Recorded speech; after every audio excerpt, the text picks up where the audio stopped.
So here we are, and Johannes is there. Hooray! He made it despite the traffic, caught in a taxi.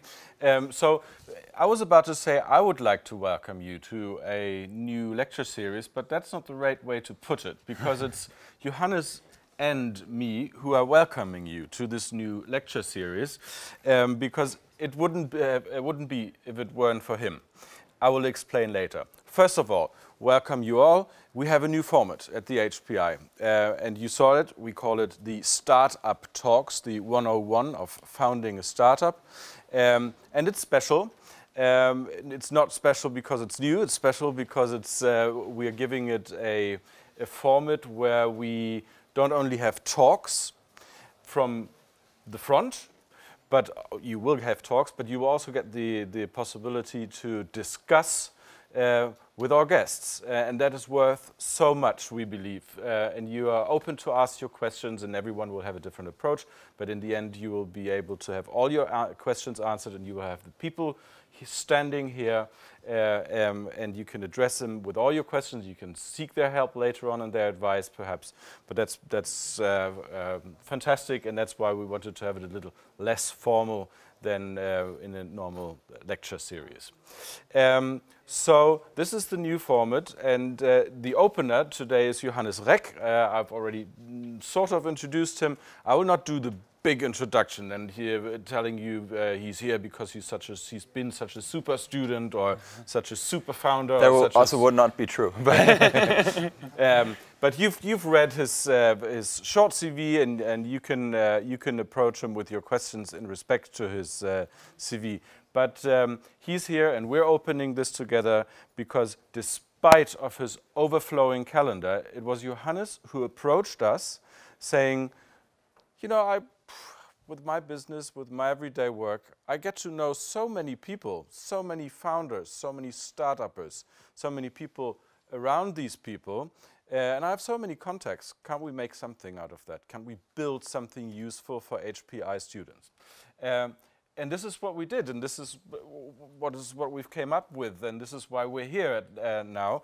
And it's thanks to Johannes that we have a bunch of extremely interesting people coming to HPI and to visit. And it's going to be founders, it's going to be CEOs from startup, it's going to be legal persons behind the scenes. We'll also get an idea about the financing part of startups.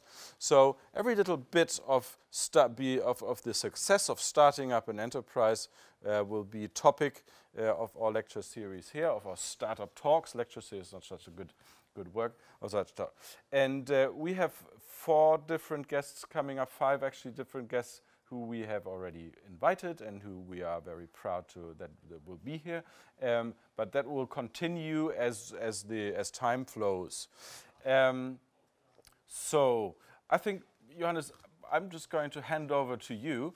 But before I'm doing that, I will have to tell you we have an initiative here at the HPI called the School of Entrepreneurship, the e-school.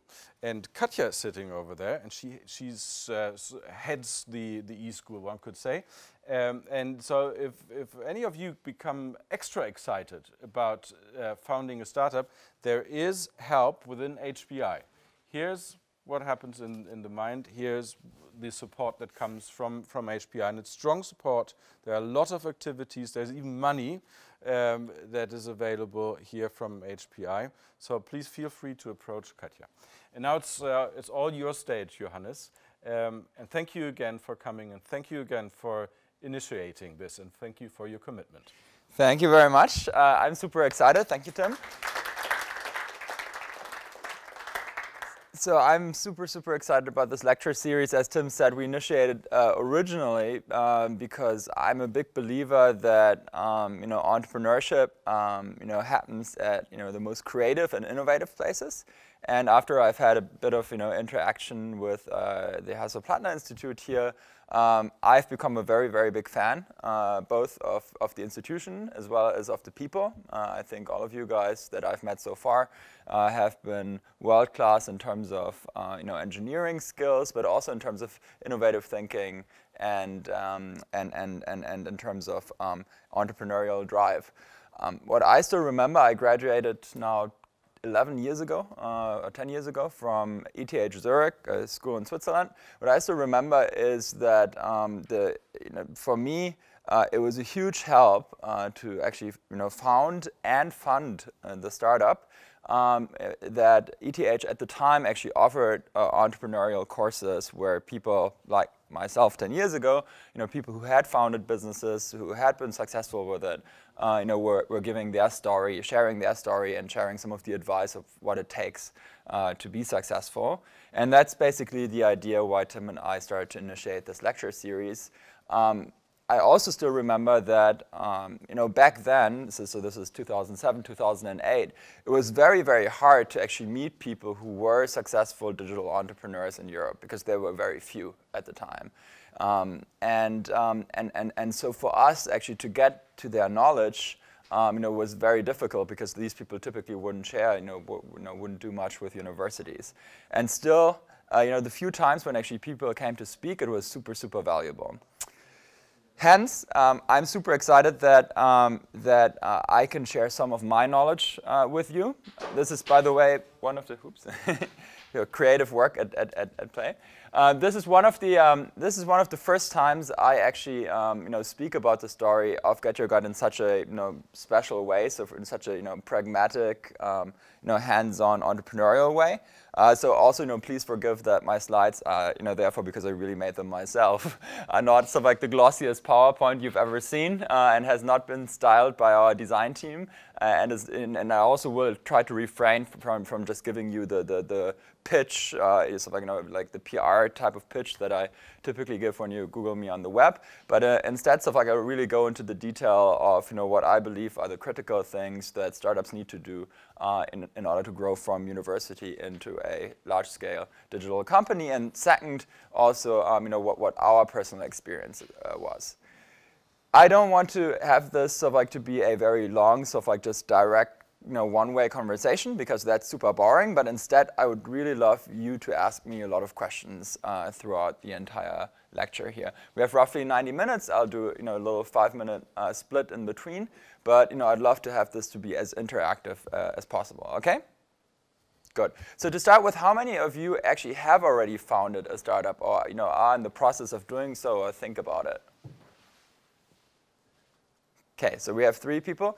Everyone else, have you guys ever interacted with any startups? So anyone who's actually worked there, interned at a startup?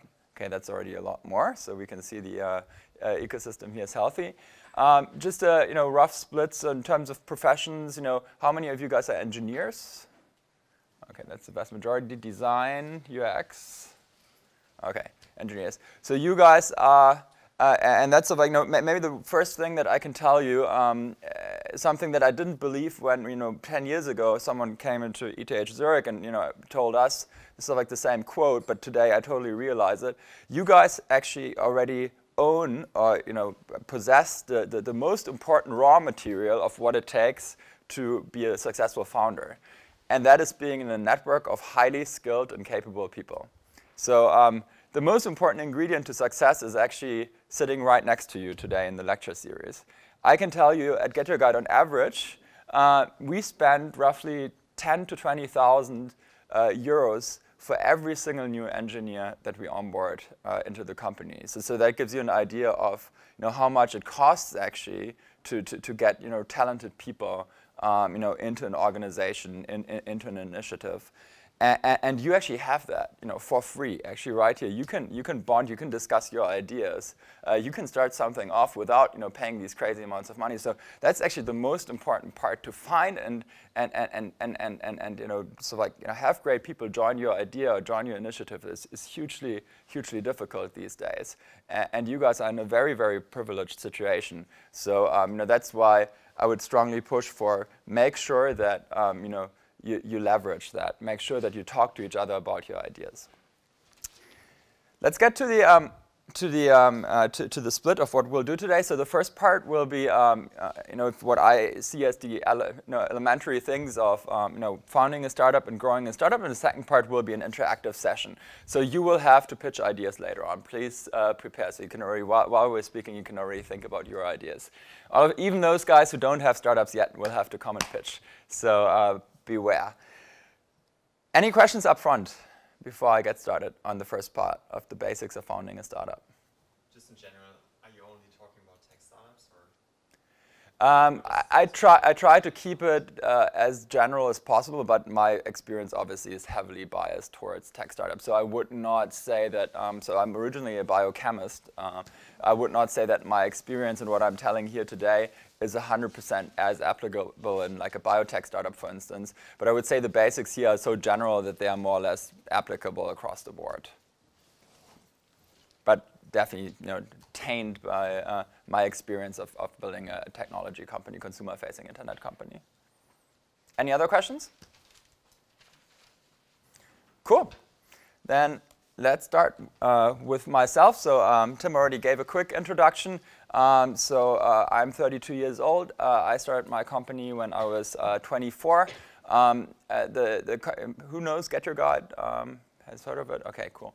The original story is that I was actually a student just like yourself, and I worked on a student project called GetYourGuide, which was a peer-to-peer service for local student tour guides. That idea failed miserably, but we developed the idea that I'm going to talk about later today that has become GetYourGuide today. And we started to do that full-time after my graduation in 2010.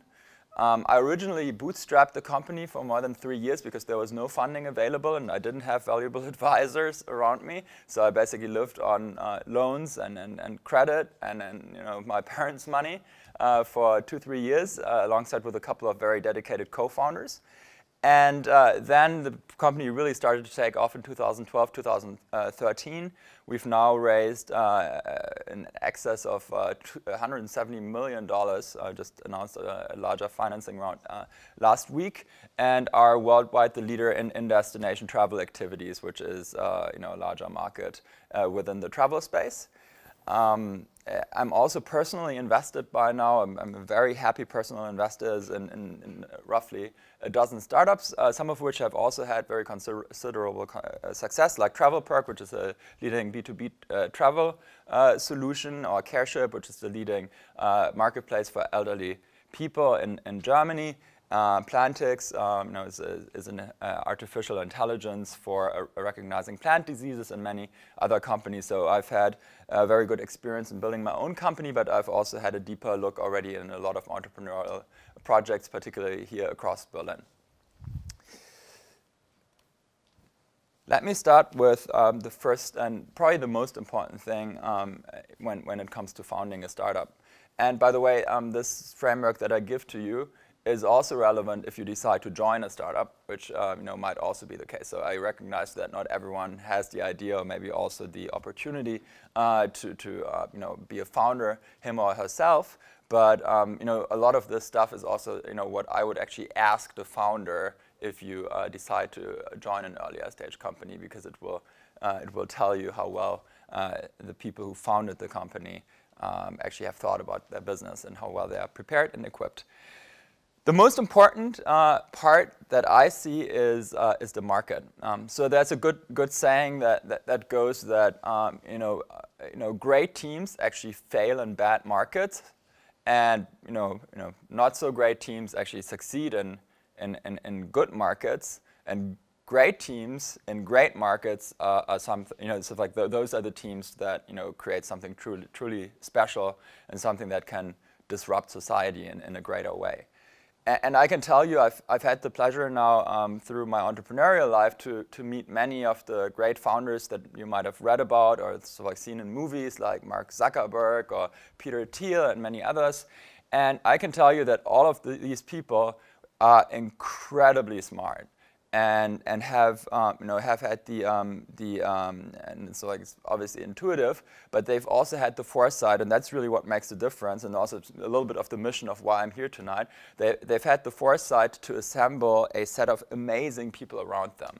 The first 20, 30 people at companies like Facebook, at Google, and I also have to include that at GetYourGuide, we've also had this luxury of recruiting really, really good people in the beginning. These 20, 30 first people are just all incredible. So when you look at the big successes, you'll always see very good people combined with a very good market, and that's really what I want to tell you. So when you think about an entrepreneurial idea, then think about the market very first. What is this market? What does it look like? What am I actually really selling into, and how does it work today? And the really great entrepreneurs, the Mark Zuckerbergs of this world, they have the foresight that they can project what a market looks like a couple of years down the road. So they have a very good vision of what does the market that I'm in actually look like in a couple of years forward. And great companies get created when the present tense actually hits that vision or grows into that vision. So we've been at GetYourGuide, I'll show you the slides later, of our original first attempts. We've been very lucky that our vision of how travel activities work and how people travel and how they search for things to do actually merged with the present of how things then started to work. So when we started, the market worked differently, but we saw a big opportunity, and we caught the wave just at the right moment in time. And that's the case with a lot of startups. So the market and timing are incredibly important in success. And you can only time yourself well if the founding team actually has a very strong vision as to where the market is going to go. I've written down a list of companies. We won't go through everyone specifically, but just to give you an idea, a lot of these companies and the way how they started and the stories behind them are not very straightforward, right? And the vision that was created and the way how people timed and got into the market was also, oftentimes very unintuitive and very special. So if you look at an Amazon, right? Jeff Bezos was originally a trader in New York City, and he started to sell books online. His original vision was really to sell books and build a book company. He was not first to market. There were many other companies that were already selling books on the internet back then. But he timed it as such that when Amazon got created and he went online, it was just a time when e-commerce started to slowly take off, and then he was very quick in building his vision and meeting the present tense with what he was developing. If he would have been 2 years earlier, or in fact 2 to 3 years later, Amazon probably wouldn't be around today. Same for Google. There were many search engines out there. Anyone still remember search engines before Google, or are you guys all too young? So when I started, I didn't browse on Google. So I browsed on Yahoo and Alta Vista and Fireball, and there were many different solutions. And Google itself was not even thought to be a search engine for the web originally. Anyone knows the story of Google, of what it originally was? It's actually not well published today. Google actually originally, and the concept of PageRank was used for scientific publications. So it was actually researchers being capable of searching academic scientific papers from other researchers, and hence the PageRank, the backlink system. So if you cite someone else in the publication, you make that link basically more valuable, and thereby the publication ranks higher in the search rankings, and that's what Google was initially intended to do. Only later down the road they realized that the market, and here we come to the market of search engines was just about to explode, and that their concept actually really worked well with it. And then the founders again had the vision to really go all in. PayPal, for instance, was originally intended to send money from Palm devices. Anyone still knows what a Palm device is? Way before the iPhone, someone, this is like a personal assistant, and PayPal was sending money from one device to another. So you see, most of the original ideas, and I think that's a really important message for you, weren't great, and that those ideas weren't the ideas that actually ended up building some of the most transformational companies of our time. a lot of the ideas really had to be iterated in order to become successful. And the founders, only by iterating, really start to realize what the market really was that they were in and what the market potential was.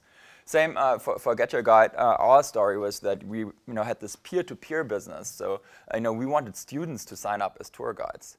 And within 2 years of launching that service, only 100 students had signed up, and we had 4 transactions. And then we only realized, hey, there's this huge, very sophisticated, interesting market, of sightseeing tours, attractions, activities, shows, events, and people search for that online, and they can't book it today. And the suppliers were knocking on our door to get their products listed with us. And only then, we started to get traction. So it sometimes takes a very long time for a company to actually find the relevant market. What's important, though, and that's something that when you think about your business, you have to make sure that you research very well, is the total market size of the market that you want to target. Anything that's not a very big market, and big means billions of dollars, is typically not a great market for a disruptive tech company. And that doesn't mean that the company that you're building will necessarily be a bad company. It just means that it won't be a company that will be disruptive and funded through venture capital, and probably also won't be able to grow very fast. So if you think about a local bakery or so, this can still be a very good business, but it would never get funded by a venture capital firm or such. And it's also very costly for a local bakery to acquire capital, so to get a loan, etc. So because you have very little collateral against it. On the flip side, if you address a market that is billions and billions of dollars large, you're capable of growing very fast, which means that potentially your revenue and your profits, so your cash flows in the future, can also become very big, particularly if it's a market that's in the moment of a transformational period, and hence that allows you to get capital at much cheaper rates. You can raise equity capital, or you can raise debt capital that you can reinvest into your product and technology, and thereby disrupt a much larger market and touch a lot more people's lives. So from an investment perspective, people do not fund companies that don't address billion-dollar markets. That's a fact. And ideally, it's got to be markets that are way north of $10 billion. Sounds pretty scary, right? So when you started, then the market of this online booking of travel or tours wasn't established. So how do you research that it is actually a billion-dollar market if there is no one there? So you're right. So originally, I made the mistake that I misunderstood the market. Like many of the other companies that I just showed, right? They also misunderstood their markets, which is a very common mistake in the beginning, but one that's very costly in terms of time. That's why I'm sort of like telling you the secret of, make sure that you research that very properly and really understand it from a customer point of view early on. The way how we started was when we did the peer-to-peer website that frankly didn't have a market. We thought we could grow a market. We made the mistake that we just looked at it from a purely product point of view. So we saw Facebook growing very fast, and we saw eBay being very established, and we thought, hey, we merged those two things for travel, like a social network and a commerce site, and it's going to be interesting. But that's not how you build. That's not how you build a good company, because you've never looked behind the market. So what's the consumer need actually in this category? So we didn't look at the consumer need. And only when we flipped it later, when we were not successful, when the moment of truth of going out of business and taking a real job really kind of like confronted us, only then we really looked under the covers and looked at what's the real consumer need.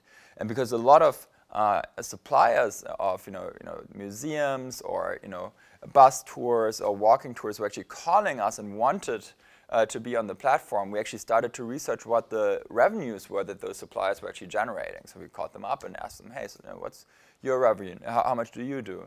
And then we try to research approximately what the search volumes were on the web for these type of suppliers, and very quickly we realized, and that was the core realization that really made us sort of like try to build this activities business a second time, was that any way we calculated it, we came up with a number that was way north of 10 billion.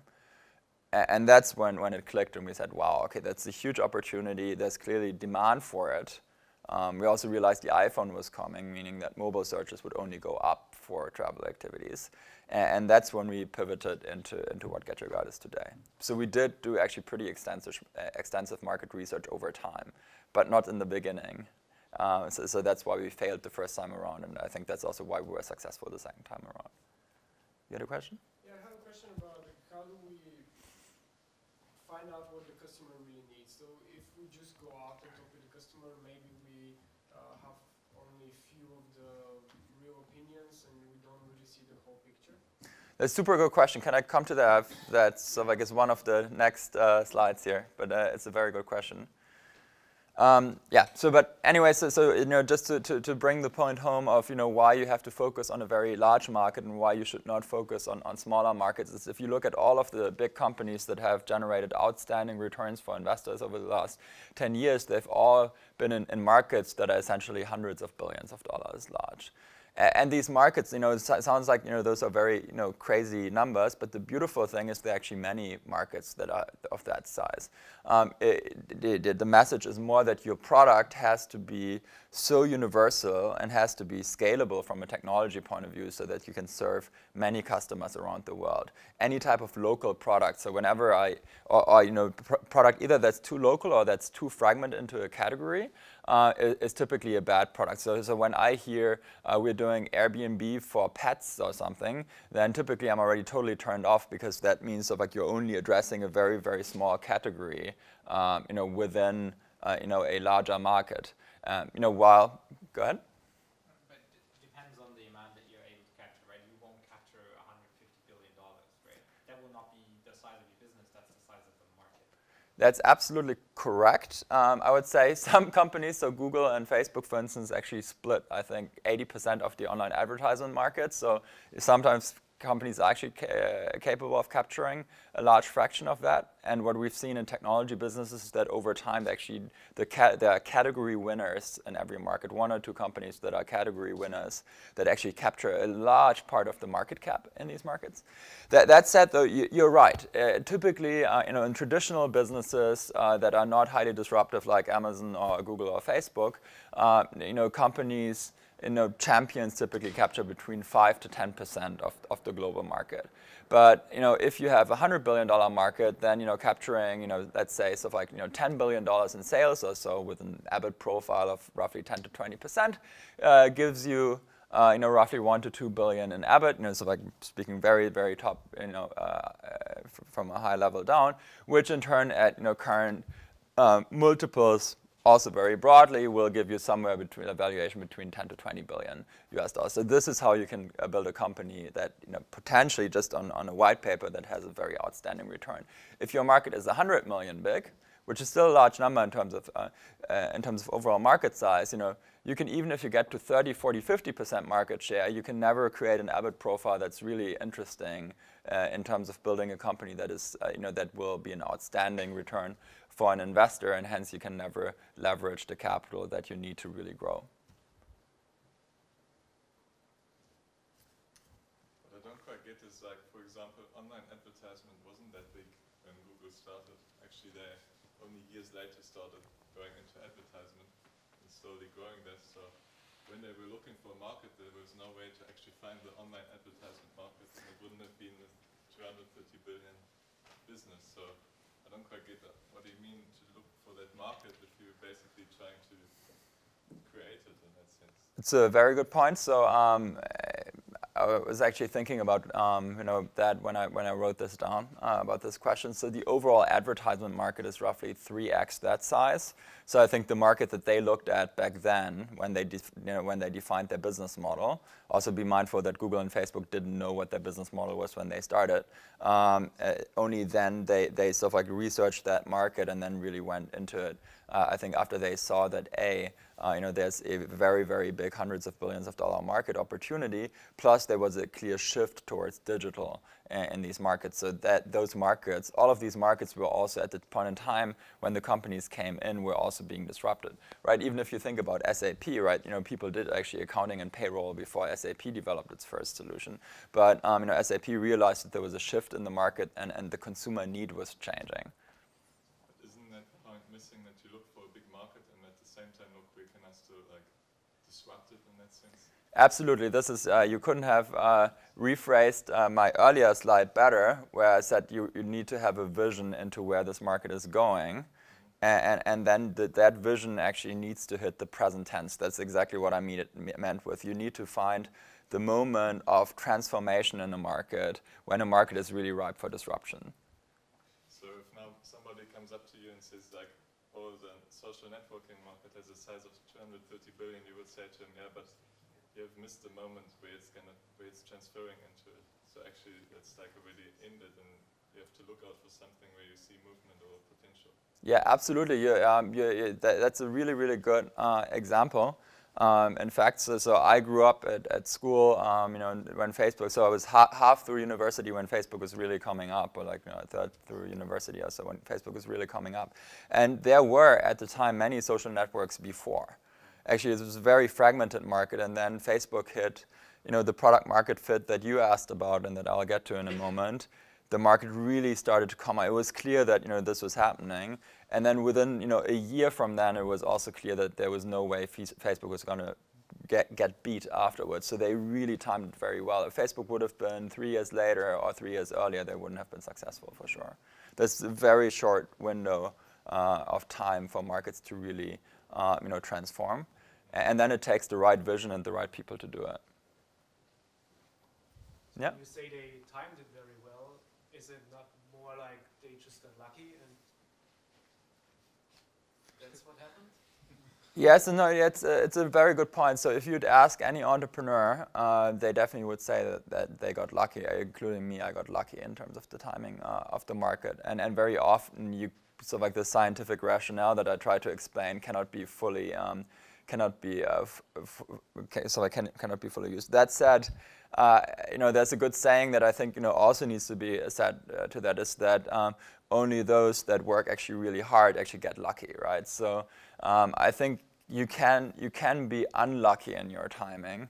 That a great product also in a good market is just not is not being launched at the right point in time. I've actually seen that many times where people build really fantastic products, but it was just not the right timing. And then a couple of years later, suddenly the market is going up. So in my industry, in the travel industry, for instance, complex travel that involved different types of flights and hotels and stuff larger packages, up to today were purely part of the the distribution chain of the offline travel agencies. So still offline travel agencies and large complex travel have a disproportionately high market share. But there will be a point in time within the next 12 to 24 months, I can guarantee you, where this will change.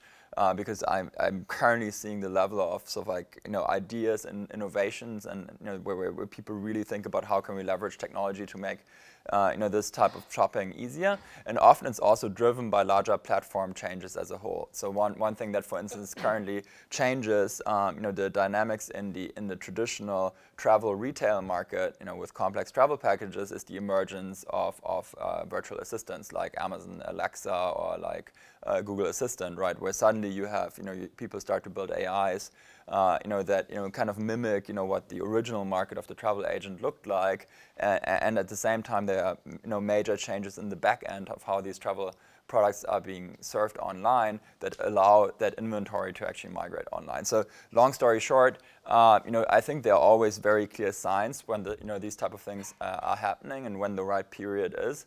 But that again requires diligence on the market itself and the founders really understanding the markets.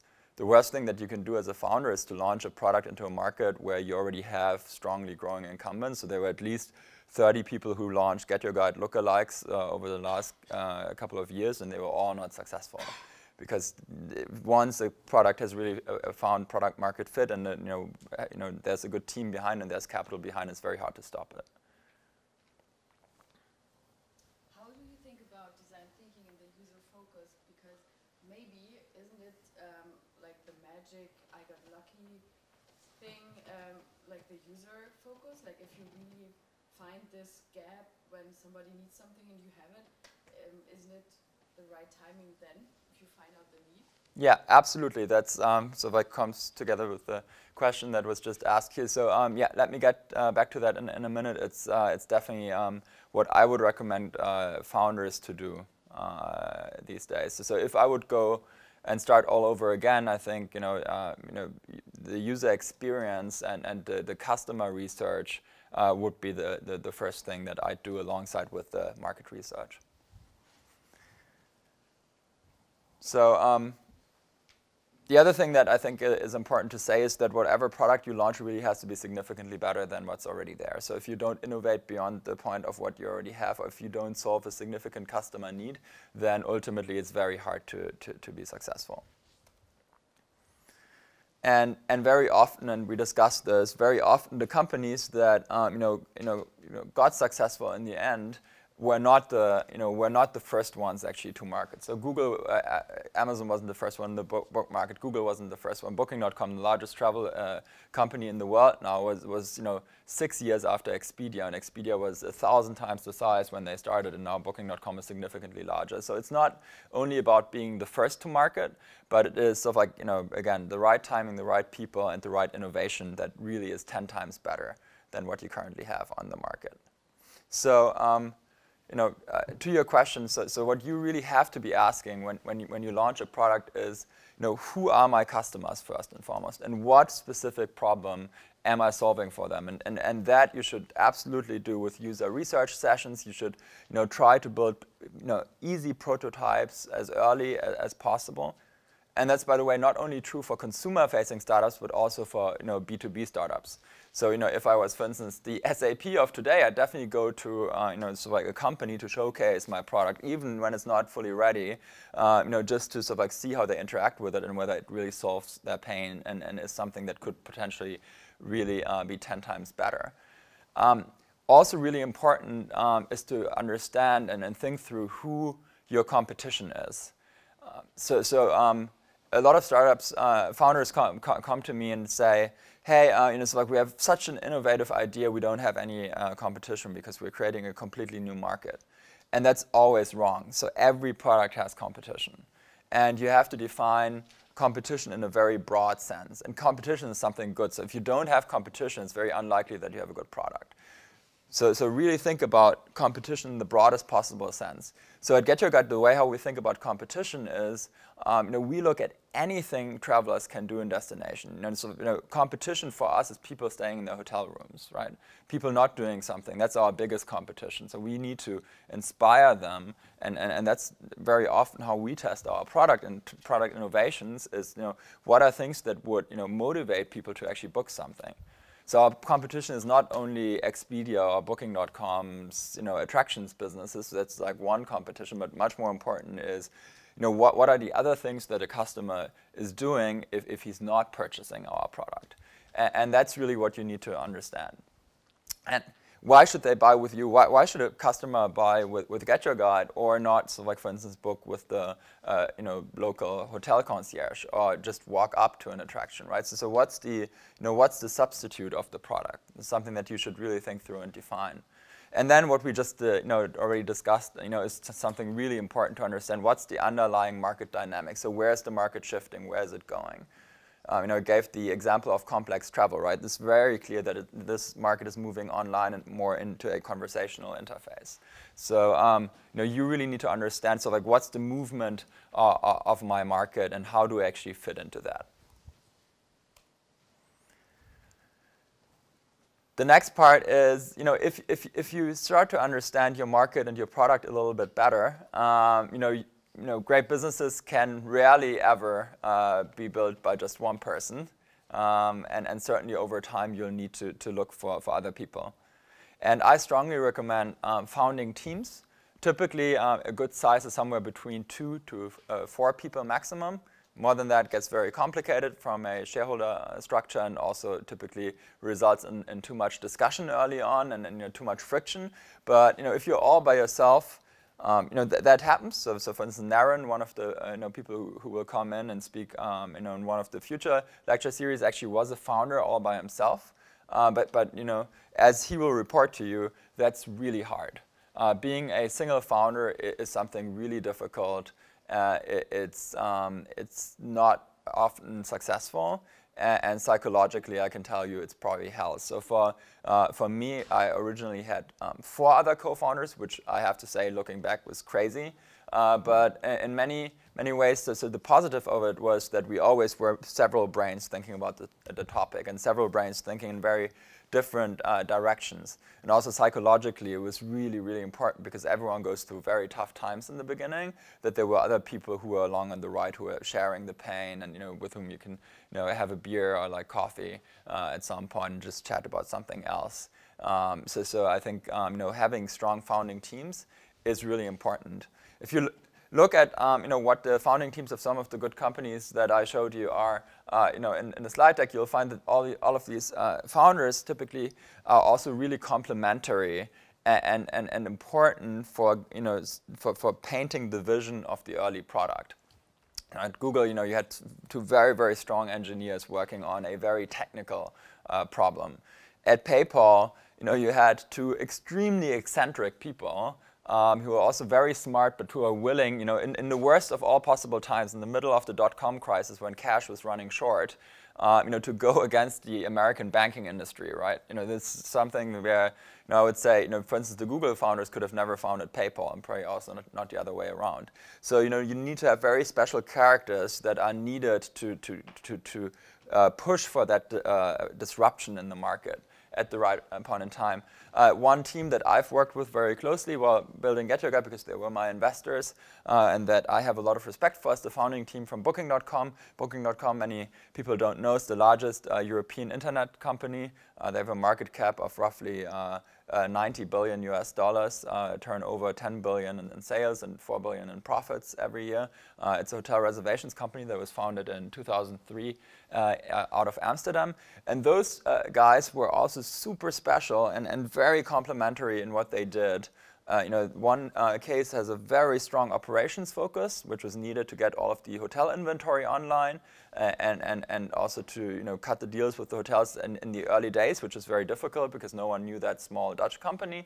And then Arthur Kosten was basically the person who more or less invented the concept of A/B testing and UX for websites, and really optimized Booking.com into a highly conversion optimized website, that got more and more tests layered in every single day, and that that then over time could pay for traffic, particularly coming from Google and meta search companies and TV, in a way that no one else could, and through that they could grow the company in a very, very quick manner into what it is today. But you had all of the concepts that made them successful later on, the hotel distribution, as well as the optimized website. All of that actually stems from the DNA of the founding team. So you need to have this DNA in the founding team that allows you to disrupt the market. Don't think that you can bring it on later on. Like a company's DNA really gets settled with the founding team in the first months of its existence. So you really need to make sure that you have very complementary and good people that bring the right skill sets to disrupt the market. You should select founders not purely based on likability. So that's another thing that's really important. Don't select people because they are your friends. That's nice, but that's not going to be sufficient. And it's very likely that after a while they are not your friends anymore, because founding a startup is something that's extremely disruptive also to your personality. Very quickly there's a lot of emotion in there. The stakes get very high. So I think having a good professional relationship is almost the most important piece of a good founding team. Instead of likability, you should look for vision. You should look for skill set, and last but not least, you should also look for cultural fit. What do I mean with that? Vision, the founders really need to share this notion of where a market is going, of what I was talking on earlier on. That is something where you have to be really aligned on. You have to have this vision of, this is going to happen in this market and we are going to drive that change.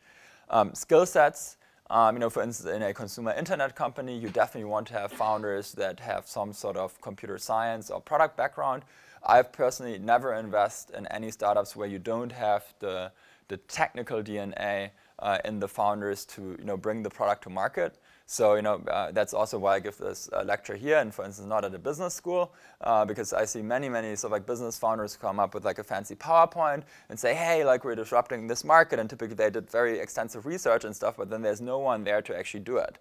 And that to me is a complete no-go. To start with, I'd much rather have someone with a good technical vision of, this is actually the product, we've already done some user testing with it, and so like this is how we think about the market, than having a high gloss PowerPoint. So skill sets is very important. Cultural fit, this is very hard to assess early on, but it's very important. Cultural fit means, do you share the same values? Sharing the same values doesn't mean electing the same political party or having the same religion or skin color, anything like that. But it means sort of like, are we aligned on how we want to build the company? So what type of characteristics are we really looking forward in the people that we want to bring on board? And how does that mirror the company culture that we want to build? And very often these values are also centered around the value proposition that you give towards your customers. Because great companies inherently have a company culture that really reflects the value that they try to give to the customer. So the GetYourGuide culture, for instance, is very much created around passion and curiosity and learning. Because essentially, passion, curiosity, and learning is exactly what we sell to travelers when they travel, right? So those two things really sort of like match each other very well. And all of our founding team also, reflects that. We had an international founding team. Like all of our early people were very diverse. Everyone loved to travel. Everyone was, very curious, but also, so like people were very technical and had the skill sets that were necessary to get the job done. So that's really what you should look at. Once you're beyond, yeah? I have a question regarding the values you just stated. So isn't it like clear that you want someone who's passionate about what he's doing, who wants to learn things? Is that a bit like too general? Mm-hmm. It's a very good point. So I didn't go, because of time, I didn't go deeper in this. So what we did is not only sort of like did we give these sort of like broad sort of like, words, and this cultural code that I just described was also put into writing also much later. So we had a clear concept of it, but we didn't define it as tightly as we have it today. But I think any organization has a strong culture. And the culture of the organization is what you actually see and feel when you walk into the room, right? So even when we were 5 people and had servers under our desk, you could clearly feel a very specific culture when you walked in and would talk to us and we would present the idea. And that ultimately will be the grain out of which you build the entire company. And so being clear about what this grain is very important.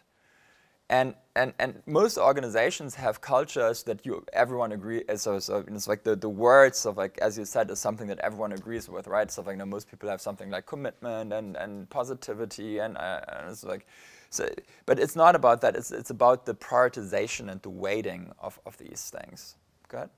I heard that you want to look for points that also if you switch them around, you can still have a successful business. So if you say, I look for someone who does what he does, and you flip it around, he doesn't love what he's doing, okay, it will be like very difficult, so of course you will look for people who love what they're doing.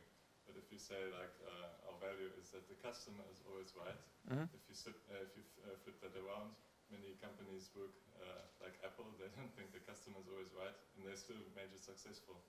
Do you have any points like that where you would say this is like really unique to GetYourGuide, and maybe some companies will do it the other way around and it's still successful, but it was important for you?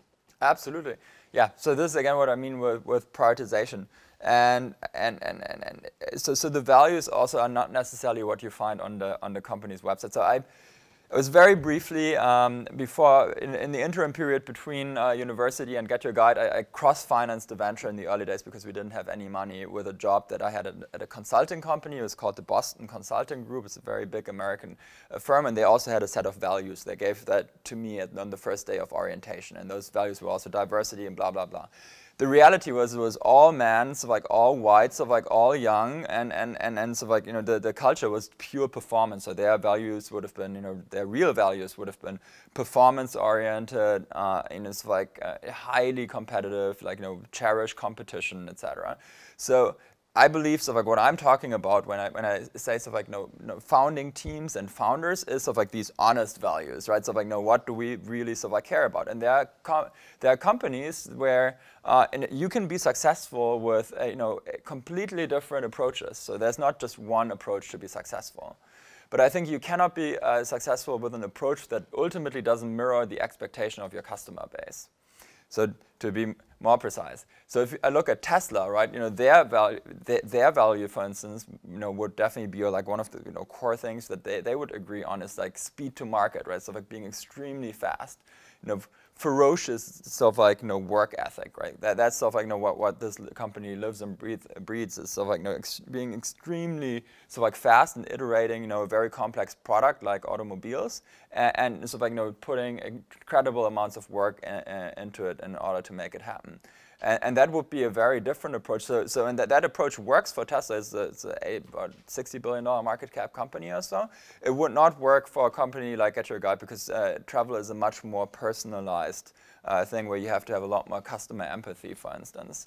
And hence, of like our values would not be successful. So Tesla's values wouldn't be successful with ours. A way to screen for values is, you know, another way to look at it is what are you willing to hire and fire based upon. So what, you know, what if someone would not have that value? So like the real value, the real company values are things that, you know, companies are willing to hire and fire based upon. So if someone doesn't have that value, that person will be let go.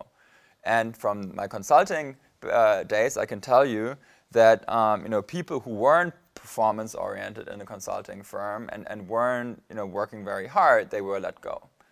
And that's sort of like, that was absolutely okay, made them successful in their environment. For us, like the priority is slightly shifted in that, of course, we also want to have hard work, but for GetYourGuide, for a product that is inspirational, same thing would be true for like a Netflix or so. You know, it's sort of like inspirational components in the DNA of the company are more important. So for us, something like learning and you know, being very customer centric in terms of how we explore and discover and test our product, that is much, much more important than a pure process-focused company. And you need to figure out what is the priority for you based on the market and based on the customer need. What are you looking forward to do? And typically, you cannot fake it either because you cannot so you cannot say, okay, I want to have this, but it doesn't correlate with my own values. So typically, you know, it's like it's a good hybrid between what you really stand for, what the customer needs, and that's, you know, how you basically put the team together and how you recruit the first people. Is, you know, you have a strong vision for a market. You know, you understand what the customer need is, and then you create other like-minded people around you that, you know, see the world very similarly to you and share these fundamental values of market behavior and customer need.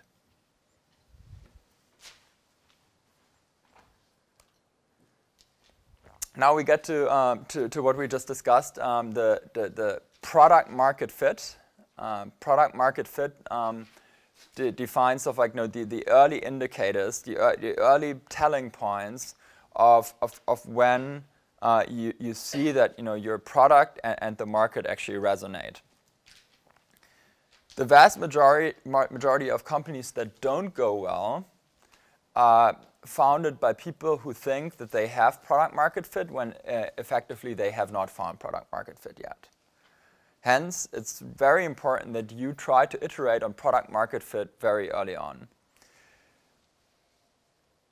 what tells you when you have product market fit? So a lot of blog articles that you'll read on like venture capital websites or TechCrunch so will tell you that you will know exactly when product market fit is happening. So having been involved in a dozen startups or so that have found product market fit over time, my experience is it's never black or white. It's not sort of like one day you wake up and you're like, okay, now we have product market fit, and yesterday we didn't have it.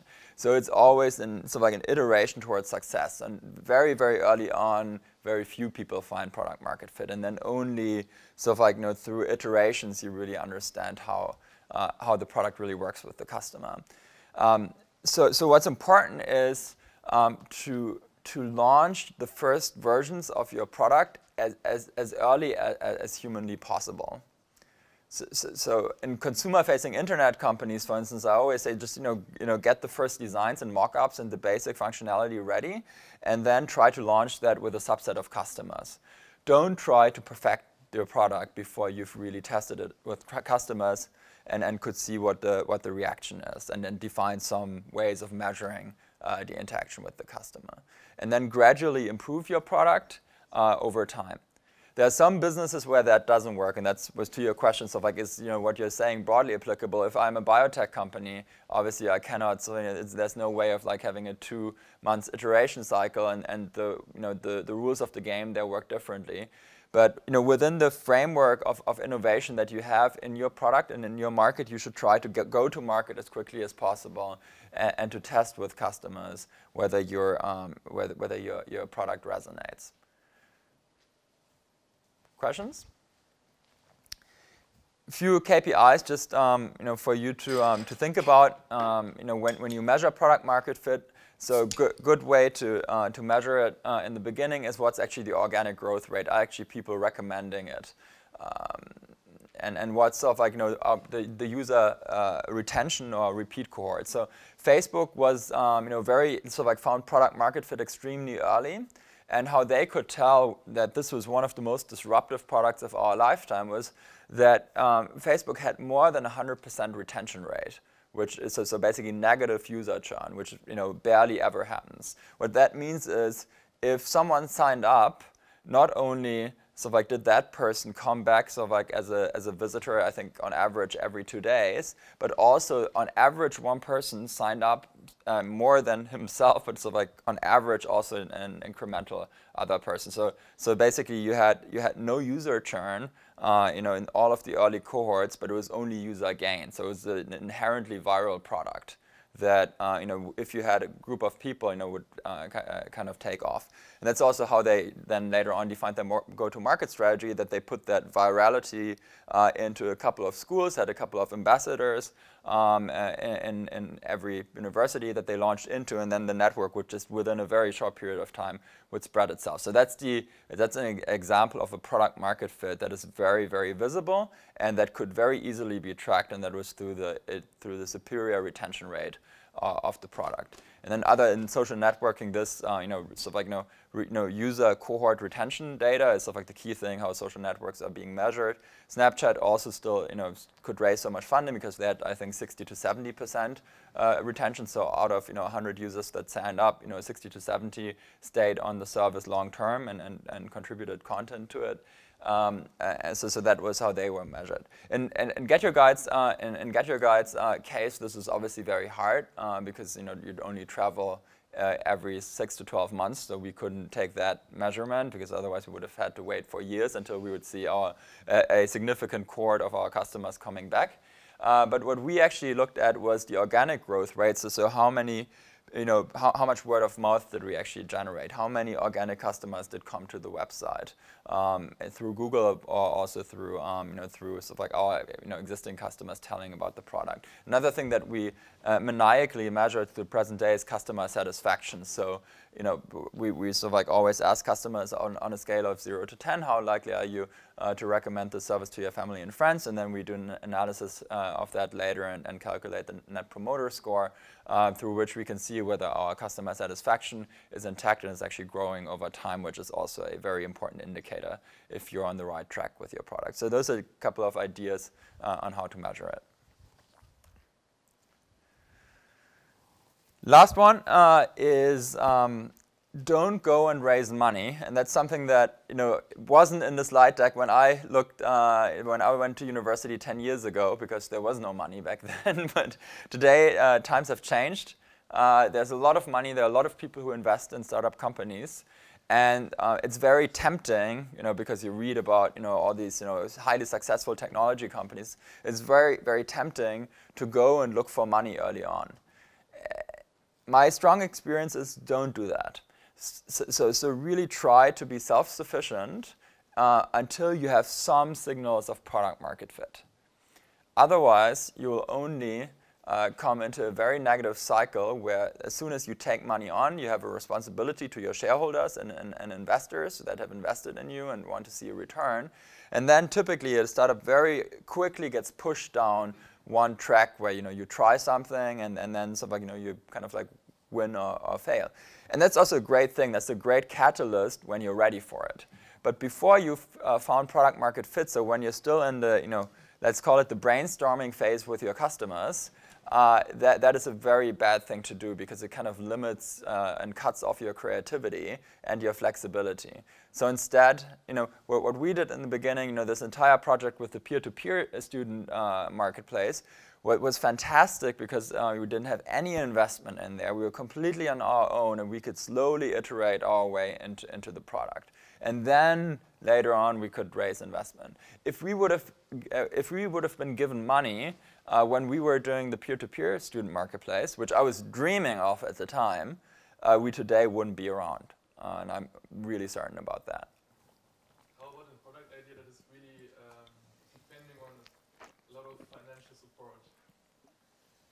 Give me an example. A medical instrument, for example. Mm-hmm. So very often, so medical instruments are typically not developed out of thin air, right? So typically a medical instrument is being developed, within the framework of the university, etc.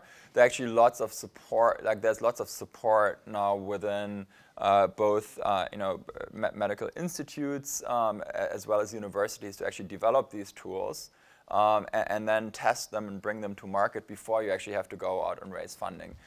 But that's sort of like the very special. So case of the medical industry or biotech. So it's correct. You still, you'd still only, you'd still raise funding before you have ever had a real customer. That's correct. But you can go a long way in terms of, patenting and in terms of developing before you actually have to go out and raise money. Now to the world of digital technology, where where I'm at, in terms of the internet, you can always build your products, even if it's more sophisticated B2B solutions. So for instance, if you want to build very, very complex database product or so, you can still sort of typically develop the first iterations of that and work with customers before you go out and raise funding. And I've seen that many times. So the discipline is always to break down your product to the very core component and then try to test that before you go out and raise. What do you need the money for if you already have the product market fit? Because even if you have product market fit, and even if you're Facebook, very typically, either you cannot monetize right away, or your focus should not be monetization right away. So if Facebook wouldn't have been there, and by the way, there was the discussion back then between Zuckerberg and his co-founders, where the co-founders actually wanted to sell, advertisement right away, but Zuckerberg, and that was his entrepreneurial genius at the time, had the vision that he could, this product was so viral that if he would grow it the right way, he would be able to have such a critical user base in a short period of time that he could be way more profitable at scale than if he'd start focusing on advertising earlier on, which was exactly the right choice. So for many years, Facebook almost purely focused on user growth and very, very little on advertisement. Actually, I would argue to the present day they haven't really focused on advertisement and have really focused on user growth, which has been the company's top priority for the last decade or so.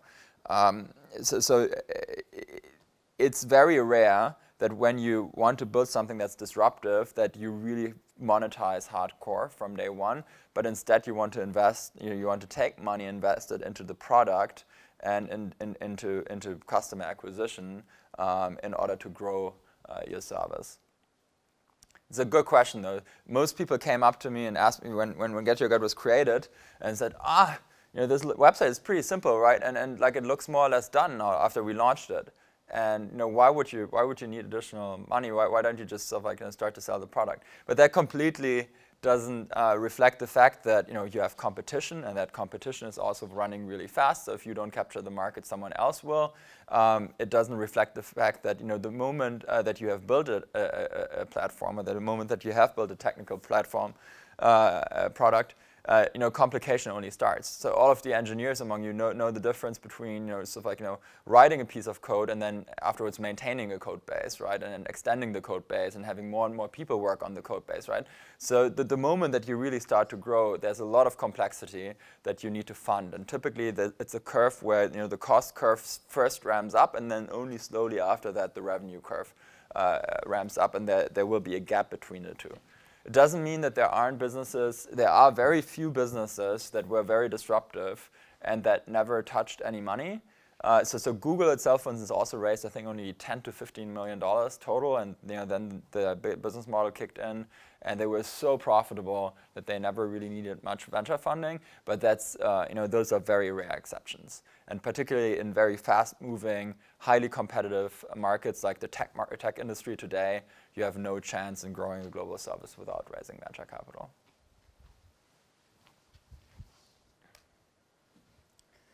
So what do people look for? I'll give you sort of like the brief overview, and then you get the longer overview actually in the next lecture series, which is being held by Christoph Mehr and André Eggert. One is a very prominent early stage investor, seed investor in Berlin. He's invested in GetYourGuide and in SoundCloud and many other businesses here in Berlin that have been very successful. And he'll talk more about this with you, as well as sort of like the other one is the the lawyer of most Berlin startups. But the basics of talking to an investor and pitching to an investor are the following, and that's really what you should focus on. Number one is the market. So we talked about the market. So what market am I actually selling in? Is it a big market? Yes or no? And how is the market composed right now? What are the market dynamics? A second big piece is the product. So what's the customer value? How is it 10 times better? How can I demonstrate that I'm solving a real consumer pain and shifting in an industry? Last but not thirdly, it's the business model. How do I actually make money? So this is something that a lot of people will talk about. Is it a subscription model? Is it a transactional model? Do I charge a service fee? So how do you actually imagine to make money? And how could this scale over time? A very critical piece that is often taken for granted, but is actually quite complicated if you think about it. And you definitely have to model it, because as soon as you see that the business model that you have actually doesn't generate meaningful revenue. So if I would have done some calculations on what the market size, but then also the monetization opportunity of student tour guides was when I started my first business, I would have very quickly seen that the business model doesn't work out at all. And you like. Thankfully, I wasn't the only stupid person to didn't see that. So Airbnb currently has a very similar product called Airbnb Trips, where you have very bespoke individual tours, and they also apparently didn't calculate the monetization opportunity in these very bespoke tours, because there's only a very small % of commission that you can take, and the availability is very low. Hence, the model doesn't work out, and that business is failing. So it happens to very smart people. Make sure that you think about your business model early on. Team, we talked about that. We talked about the necessary vision, the necessary skill set, and the cultural fit. That's what you need to assemble. And you should give an idea of your financial plan. Your financial plan, or P&L, or profit and loss statement, basically means that you build a model around, if I scale this product where I found product market fit, what's the cost base that I actually have in order to build the product and distribute it, and then what's the revenue that I see for it, and then you'll end up with these two curves that I just talked about that will approach. From my experience, a couple of do's and don'ts. So definitely do's. focus. So try to keep it as simple as possible. It's such an important exercise that founders are very explicit and very focused and on telling their story.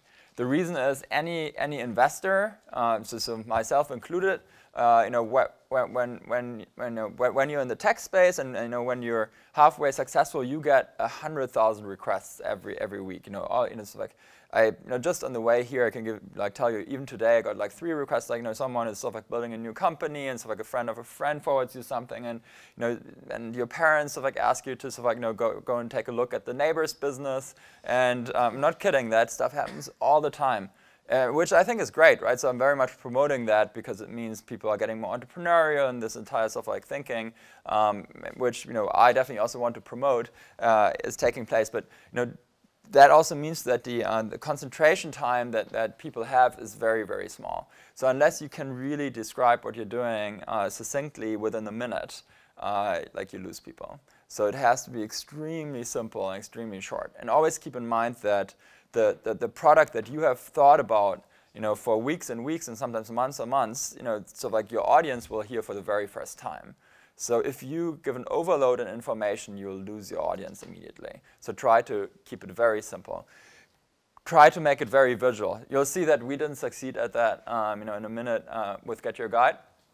But try to sort of like if you build something like a business plan, try to make it visual. Try to use a PowerPoint type format and try to explain it in pictures instead of in a lot of words. No one reads like 100,000 bullet points. No one these days reads like 20, 30-page executive summaries and business plans anymore. Those days are gone for the most part. So in the tech space and digital companies, so internet companies, no investor will take the time to read a Word document anymore. People want to sort of like have that information in a very small and visual format, and then afterwards, if that gets them hooked and interested, then they will read more and look at and so more of the numbers behind it, and so want to dive into the business model and into the KPIs of the business at a deeper level. So don't try to do that. Also, another thing very important, actually unfortunately happens very often, is be truthful. So don't misrepresent data. That will only fall on your own feed. So if you're not sure about the number, rather take it out than put it in. So don't sort of put some sort of fictional KPIs in there that halfway reflect the reality or reflect the reality in a way that you want it to be. And you'd be surprised how often that happens, because ultimately it will always fall on your feet later on. Because people will do investigating research, and one of the very important currencies in the world of technology companies is trust. So the moment that you've lost trust with your co-founders or with investors, that's very sacred good that's very hard to rebuild. So don't do that. So recapping, so like first part is understand your market, really do your homework. Assemble the best team, based on their competency, their vision, their skills, and their cultural fit. And last but not least, raise money only when you're ready, and not just because you can or because it's sexy or because you want to get cash very quickly. But really raise money once you've demonstrated at least sort of like fundamental or basic version of product market fit. Cool. Any questions? Have you ever read Crossing the Chasm? Yeah. The beginning kind of sounded like quoting the book. Not intentionally done that. I've read it many years ago, yeah. Okay, because I'm currently reading it. Kind of pretty great what he describes and a lot of topics also. It's a very good book. Highly recommended. Other questions? So you mentioned that you always have like some kind of competition, and the second thing was like release early, release often kind of thing. Did you ever experience any situation where there was some kind of big company taking over the thoughts of some possible competitor because they really released very early? So that's some thought I always get, like, okay, when I now release this version and maybe it's not that new and disruptive because it will never be, won't there be any competitor that will have more people and more competence and more money and just take the idea? That's a super good question. It's one of the concerns that I get most frequently from students when I'm at university. So very often, like a student comes, so you know, it's like someone comes to me and says, I have this idea, but I don't want to tell you because it's like, no, otherwise you could maybe copy it. And they don't say it in the same words, but it's like, no, you see that, you know, there's a little bit of a resistance because they think so. The idea is nothing special. Everyone has ideas, and it's very likely that your idea, you know, was already tried many times before. I was not the first person to get your guide, and I was also extremely reserved in the beginning to talk about the idea. Looking back, it's the most stupid thing that you can do. What's better is to actually tell your idea to as many people as possible, because that's actually user research at the end of the day. The more you understand stuff like how people react to your idea and the feedback, so you know, to basically take all of their feedback and write it down and stuff like catalyze it and stuff like make your idea better, that's the first you know, step towards product market fit. I've never in my life seen, so out of, you know, hundreds, probably more than 1,000 business ideas that I've seen so far, and after having been in many large companies, so having worked with many large companies, I've never ever seen that an idea of someone was taken and executed by someone else, neither another startup nor a larger industry player, and then the original, like the person with the original idea was crushed. Never seen that. Pardon? Rocket Internet? So what is an idea where someone went to Rocket Internet and so like pitched the idea and he was obsessed about that idea, and then Rocket Internet took the idea and crushed that person later? I mean, they're doing it with businesses from other countries. So like they take small businesses that are growing and put it into their market and scale it way faster. And how successful is Rocket Internet today? Completely run down except for like very few companies, and these companies, they're typically investors. So my strong belief is, I mean, Rocket Internet here in Germany is always like the big example. I think it's a counter example because what you see there is exactly why it doesn't work, because people who come to work for Rocket Internet typically, number one, don't really have a vision. Secondly, often don't have the skill set, and thirdly, you know, have a terrible cultural fit. So they violate all these things. That's why 99% of the Rocket Internet companies are not successful, and why Rocket Internet also in its current form won't exist forever. Is this put on the web later? But but I'm happy to say that. I mean, like, I don't think that model works, and it's been proven to not work. So. I would strongly encourage you to you know, talk with people about your idea. It's very, very, very unlikely that someone else executes your idea better than yourself. And if they would do that, then I would you know, very much question whether you would ever have been successful at all with your idea. Yeah, go ahead. So I guess the point that they're trying to make is not about the idea, although that's also interesting, and like I share your perspective there, is like once you've proven the business model, right, and there is a company that is in a related space. So the thing that comes to mind for me are, for example, certain apps. The most recent case is Facebook copying Snapchat's features, and so like distinguishing features, and I mean that is a real threat, and there is some sort of way in which, like, not all, but some of your particular value can be copied that way. Once you've proven that it works, right, and people like it, and then someone else with more resources can copy the. It's a very good point. That's called competition in the marketplace later, right? So like once you have like a scaling business, you will face competition, right? GetYourGuide competes with Expedia and many others, and sometimes even large companies. I'm a strong believer that highly driven founder teams, you know, can overcome easily, you know, very large competitors as well. But you know, obviously, so like it's a big battle, and you know, it requires continuous innovation at the end of the day. But again, so like the answer to that is not, so like not speaking, I mean, like Facebook would have copied these features if Snapchat would have spoken about it or not spoken about it, right? So it was not so like because they held back in terms of like discussing their ideas. I think the critical question for Snapchat moving forward in the next couple of years is whether they can keep their entrepreneurial DNA and develop further features that will make Snapchat unique. and then they will continue to thrive. If they won't be able to do that, then ultimately they will be pushed out. But it's more of a question of competition among relatively mature companies that have found product market fit, and not a question, you know, that you raised in the beginning. Should we, as sort of like an early stage company, actually talk about our idea with other people?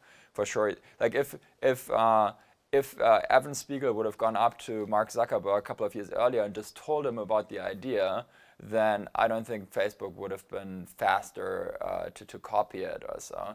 You know, wouldn't have made a difference. In fact, the earliest investor, Matt Kohler, is a very close friend of Mark Zuckerberg's. I'm pretty sure he knew about the idea, and it's only after sort of like they really grew and it's not sort of like refused to sell that, you know, he started to build these features himself. And that's how big companies work. Big companies really just like they don't copy stuff based on, you know, what's a good business plan, or so they copy stuff when millions of people adapt.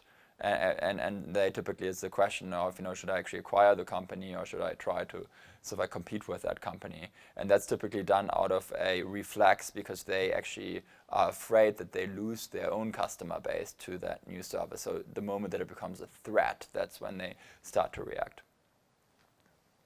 Didn't you mention an example yourself? I don't really know much about the business GetYourGuide does, but you mentioned Airbnb doing a similar product that they offer services additional to the overnight stays now. And absolutely, which happened again when we had millions of customers. Yeah, what is your experience like? You mentioned they're not succeeding that much.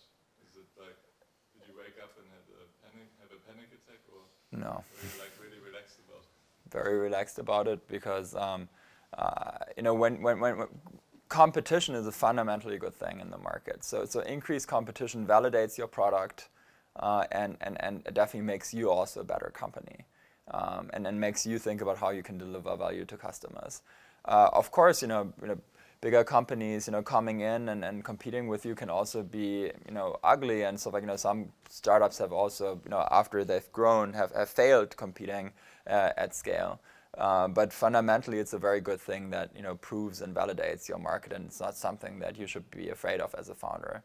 In fact, the other way around is much worse. So if you build a company and there's no competition for it at all, and no one reacts to it, you know, then typically the market is quite limited. So I don't know a single product that has grown fast and has become a massive customer success where you didn't have a lot of competition. I mean, think about Facebook itself, right? So probably most of you guys can't remember, but after Facebook got launched, Google had at least 2 to 3 attempts to kill it, right? I mean, because they couldn't buy it. So they first had Orkut in Brazil, and then they tried to merge all of that together in their own Google project, which later on became Google+, which was a huge attempt by Larry Page to kill Facebook.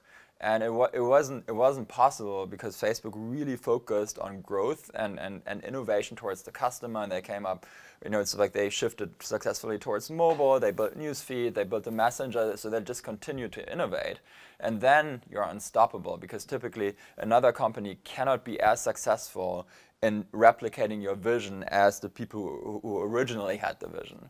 But if you stop innovating, I think that's the Snapchat example. So like Snapchat has kind of stopped now for like 1 or 2 years, and then you have very strong competitors like they do. That's bad luck. Or, you know, in Zalando's example here, you know, against Amazon now. So like if Zalando stops innovating on how they are a great e-commerce fashion company, then I think, you know, it will be tougher for them because then, you know, over time the market always catches up. But now we're already talking about a stage that is, you know, 10 years from sort of like the earlier stage, founding stage that I talked about. Like the most important part in the earlier stage is how do I actually get to this critical user mass? And that's way more difficult than competing with the larger scale companies later on. Us competing with Airbnb or so, that's a lot of fun. And, you know, that's a luxury problem to have. But, you know, getting from 0 to 1, that's the really difficult piece.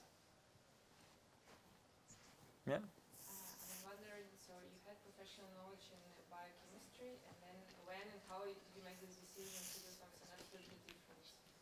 Because you probably had like a lot of experience in biochemistry, but like how? Because I think many of us are finishing, you know, the education at some point, and like just interested in your experience. Okay. It's a very good question. So what I didn't mention is that I also did quite a bit of computer science at school, and I was sort of like also part-time developing on projects when I was like in my sort of like from 13 or 14 years old. So I did have exposure to the internet. That's also why we kind of like had this part-time project. I think a very important ingredient to success, and so like I have this later on a slide, but I might sort of like just say to you right now, I think the market that you'll be most successful in is the market that you feel the most passionate about yourself.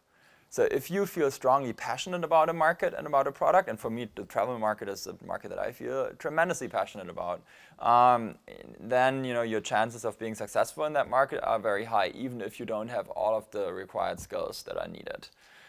That's again sort of like why I would have not been successful if I wouldn't have had a founding team that complemented my skill set. So the other people in the founding team were sort of like computer scientists and designers that could actually help me realize the vision, and that's also why I assembled the team as such. Let's say you're regarding raising money from investors.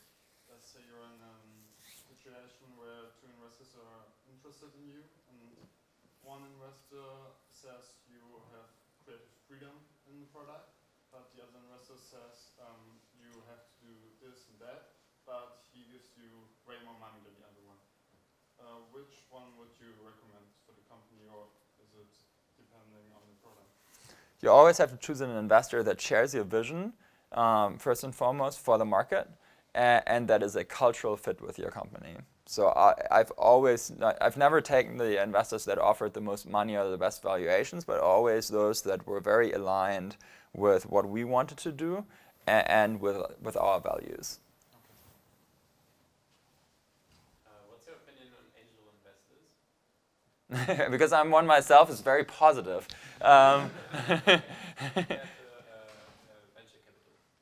It's just two different stages, and you'll talk more about it in the next lecture.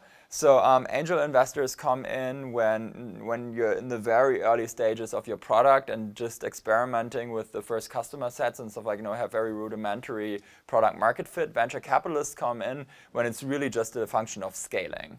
So venture capitalists come in when you typically have like, 100,000, 200,000, 300,000 in revenue.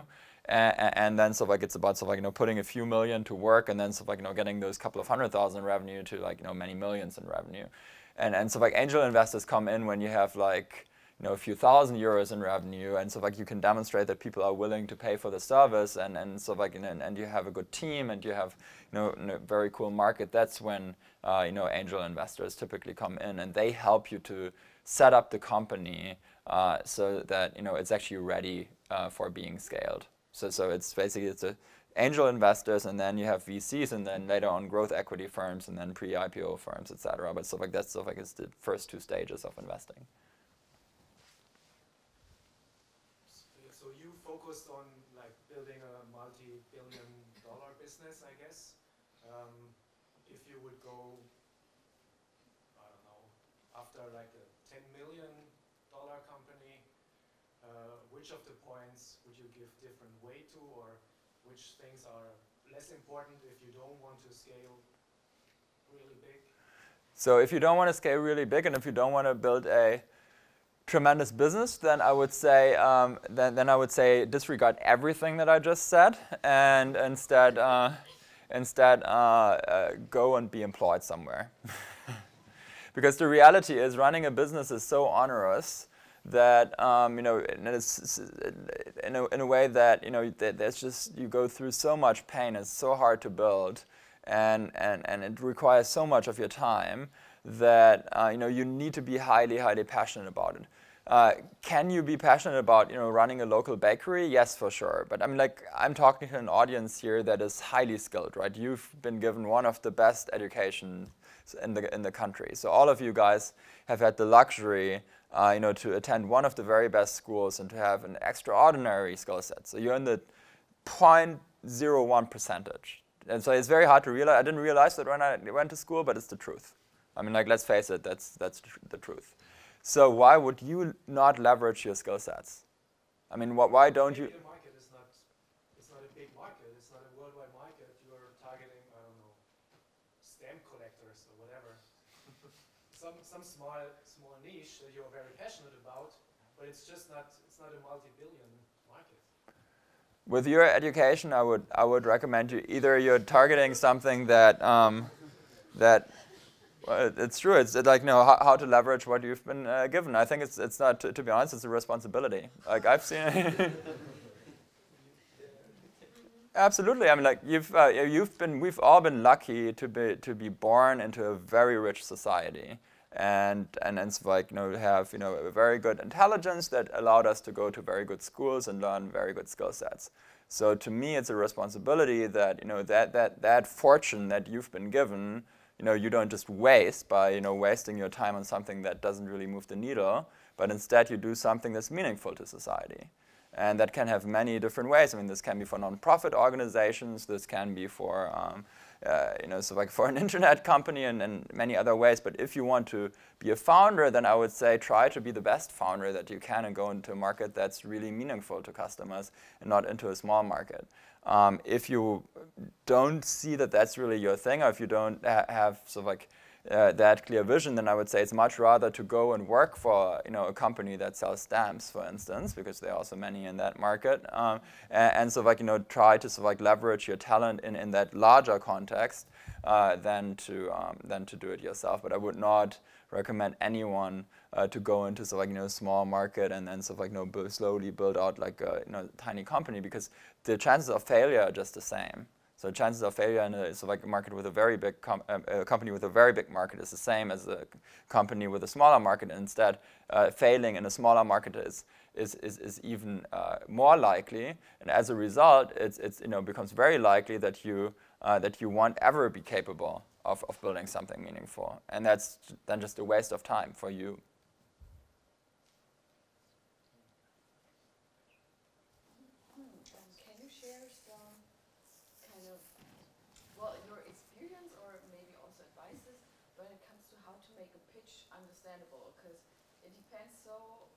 On the audience and on the, investors. Sometimes they, like what I saw, sometimes they don't understand the pitch itself. They don't understand the product service, whatever it is, and so that's a no. So how to make sure that it's not only because they didn't really understand your product, whatever it is. You know what I mean? Like how to make it like eye level. So sometimes they're not even interested in the buzzwords, like what kind of technology you're using, like blockchain, blah, blah, blah. But on other things, like how can I make money and things like this. So how to make sure. So how do you get really, really good at something? Practice. A lot of practice, which means, can you sort of like just guess how many sort of like times I've given the GetYourGuide pitch in my life?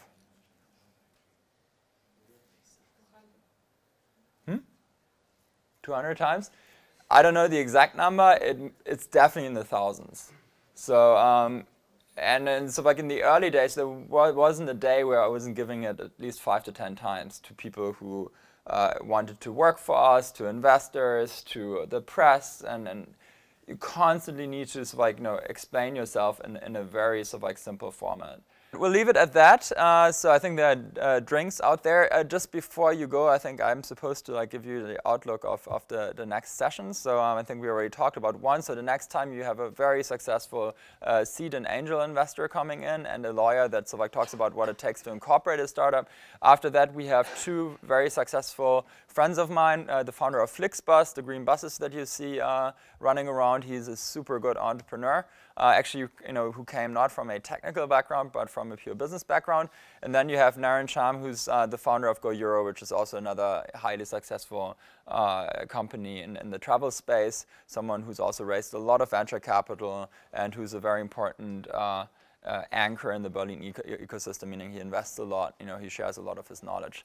So I think you guys will have a lot of fun with those 4 people coming in the next lecture series. So, thank you very much for your attention, and thank you for this being such a great interactive session. I'm over there for drinks now, and we can discuss your ideas and pitch a little bit more. Thank you.